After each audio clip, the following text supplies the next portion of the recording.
11, um texto conhecido da palavra de Deus, conhecido nosso. Mateus capítulo 11, meus irmãos, uma palavra bendita, poderosa para o nosso coração, uma palavra, meus irmãos, que traz alegria à nossa vida e nos abençoa grande e poderosamente. Deus tem abençoado o seu povo, tem dado glória e tem dado alegria a este povo em nome de Jesus. Mateus 11, eu vou ler a partir do versículo 25. A palavra do Senhor fala assim: naquele tempo respondendo, Jesus disse: graças te dou, ó Pai, Senhor do céu e da terra, que ocultaste estas coisas aos sábios e entendidos e revelastes aos pequeninos. Sim, ó Pai, porque assim te aprouve. Todas as coisas me foram entregues por meu Pai, e ninguém conhece o Filho senão o Pai, ninguém conhece o Pai senão o Filho, aquele a quem o Filho o quiser revelar. Vinde a mim, os que estáis cansados e oprimidos, e eu vos aliviarei. Tomai sobre vós o meu jugo e aprendei de mim, que sou manso e humilde de coração, e encontrarei descanso para as vossas almas, porque o meu jugo é suave e o meu fardo é leve. Pai, a tua palavra foi lida, e agora, Pai, o anjo da igreja estará sempre como canal, como instrumento nas tuas mãos. Use agora com autoridade, com poder, com sabedoria, que o Espírito Santo, Pai, possa falar aos nossos corações tudo quanto necessitamos, em nome de Jesus, tudo quanto precisamos de ouvir, Pai, nesta noite, Pai.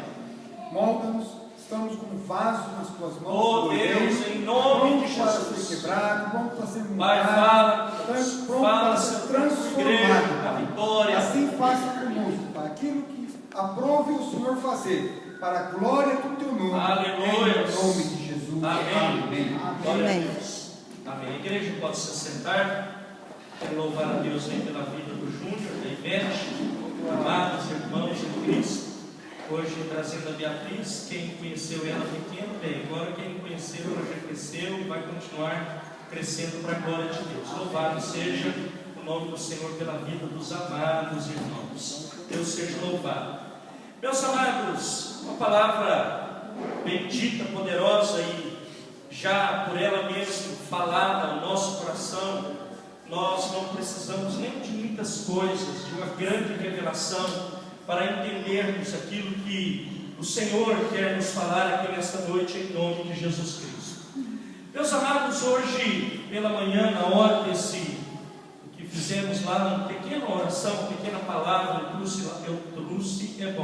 eu trouxe lá para os amados. Eu, meus irmãos, fiquei pensando em algumas coisas depois disso, e quando saio de lá e começo a pensar em algumas coisas. Meus amados, nesse mesmo dia, lá junto ontem, quem falou foi o marido da obreira.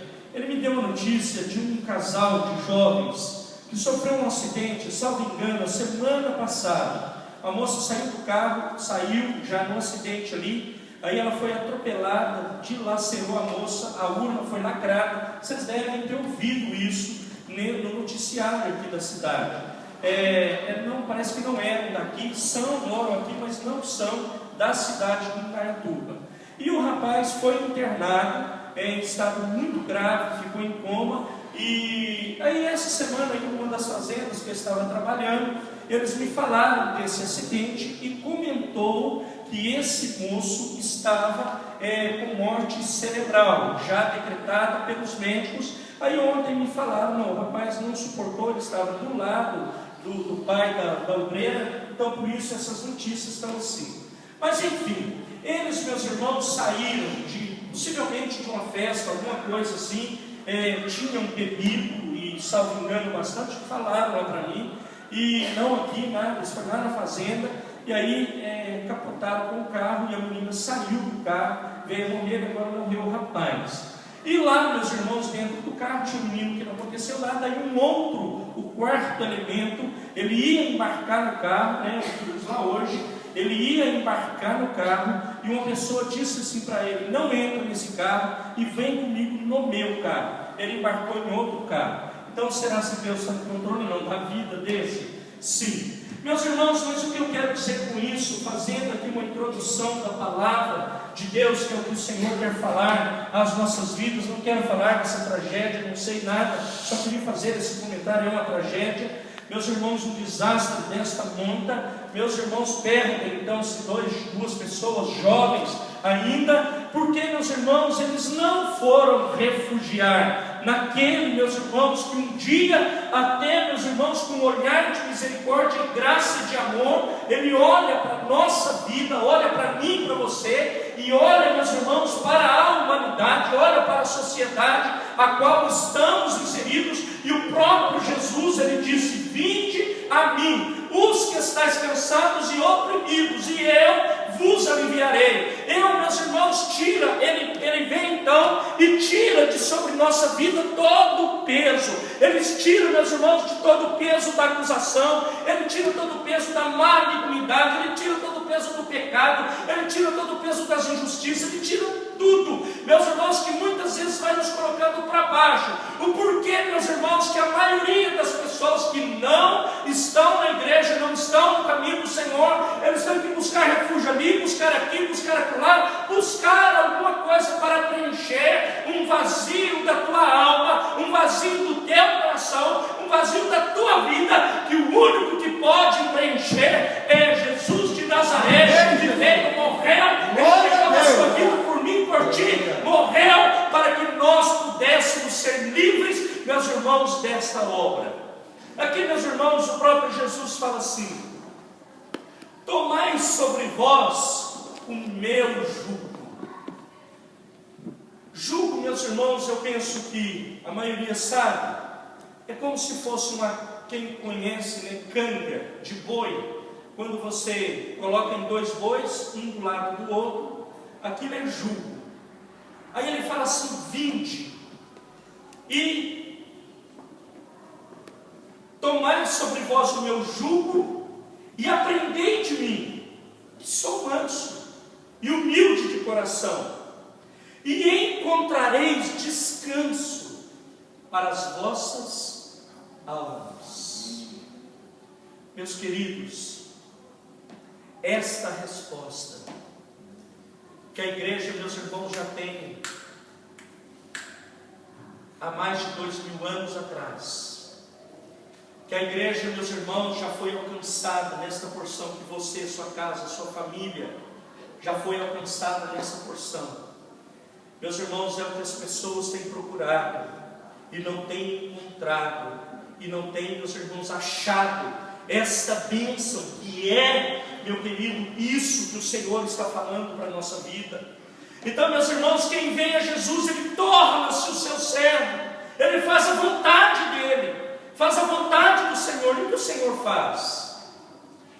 Ele alivia, meus irmãos, ele tira esse jugo outrora que era pesado, que massacrava, que te colocava para baixo, que te colocava, meus irmãos, com tristeza, com mágoa, com rancor, com tantas coisas. Ele vem, meus irmãos, e tira isso de sobre a sua vida, e as suas insuportáveis aflições, as suas insuportáveis dores, as suas insuportáveis demandas do nosso coração, as insuportáveis demandas da nossa vida, das aflições da nossa vida. O Senhor, ele tira tudo isso, alivia a nossa vida. Então agora eu posso me levantar e continuar na presença do Senhor. Eu quero te dizer, o Senhor, ele faz esse convite para mim e para você. Hoje eu sou crente, hoje eu sou servo de Deus, estou na presença do Senhor, meu nome está escrito no livro da vida, porém eu tenho aflição, porém eu tenho angústia, porém eu tenho demandas do meu coração que eu preciso que sejam resolvidas. Eu quero te dizer, você precisa entregar ao Senhor e confiar nele, porque ele vai te abençoar e vai te dar vitória e vai te levantar. O Senhor não nos chamou, meus irmãos, para desconfiar daquilo que ele tem prometido. Eu quero te dizer, o tempo, você talvez não entenda, mas tantas coisas eu também não entendo, mas muitas coisas não é para me entender, não é para você entender, porque é propósito de Deus, e nós temos que entender isso tudo e deixar deixar Deus trabalhar em nossa vida e Ele nos abençoar, e no tempo dele, Ele vai te dar vitória para a glória de Deus Pai. Amém. Ontem, meus irmãos, nós ouvimos lá em Porto Feliz, o pastor que pregou lá foi o pastor Carlos Alvieira, falou sobre os dois filhos de José, Manassés e Efraim. Que os dois, meus irmãos, remonta para esquecimento de tudo, meus irmãos, o que passou. Mas eu fiquei assim, foi uma bênção, palavra abençoada, tremendamente, palavra sábia. E olhamos, meus irmãos, para a vida desse homem que teve os dois filhos, Manassés e Efraim. E aí, meus irmãos, pensamos, como é que pode um ser humano vendido, meus irmãos, como escravo, foi judiado com 17 anos, começou a sofrer tantas coisas na sua vida, tanta coisa, perseguição, calabouço, Potifar, e aí vai, umas tantas coisas. Aí você fala assim, mas esse sujeito era para ser um sujeito magoado, era para ser um sujeito triste, era para ser um sujeito que, como é que eu vou falar? Revoltado, era para ser um cara, irmãos, um tanto de coisas, não é possível que Deus tenha o controle disso. Mas, meus irmãos, o Senhor é tremendo e perfeito na palavra dele. Quando nós olhamos para essa palavra, o que nós vemos, meus irmãos, é que José, ele não lembrou-se de nada, e o nome dele, dos dois filhos, remonta a isso. E aí, meus irmãos, quando ele está terminando a carreira dele, meus irmãos, o pastor nem falou isso ontem, e aí ele disse assim, tudo isso que aconteceu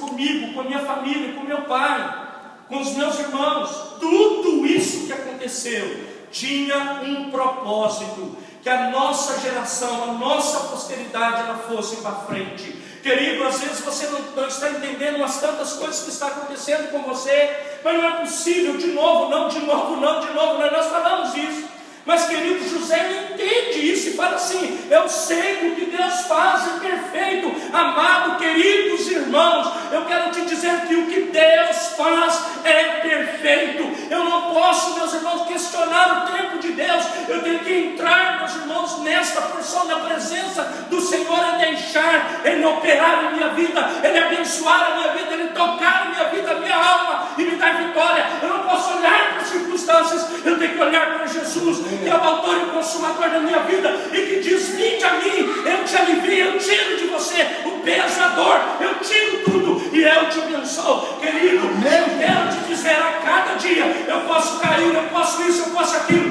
mas o Senhor vai te sustentar, como Ele sustentou José, como Ele sustentou Josué, como Ele sustentou Moisés, como Ele sustentou José, as Marias, como Ele sustentou os Joãos, como Ele sustentou os Joaquins. Ele abençoa e Ele dá vitória ainda à igreja, e Ele levanta um povo para andar e marchar na terra para ter vitória em nome de Jesus. Tem um ditado popular que diz assim, eu morei com um amigo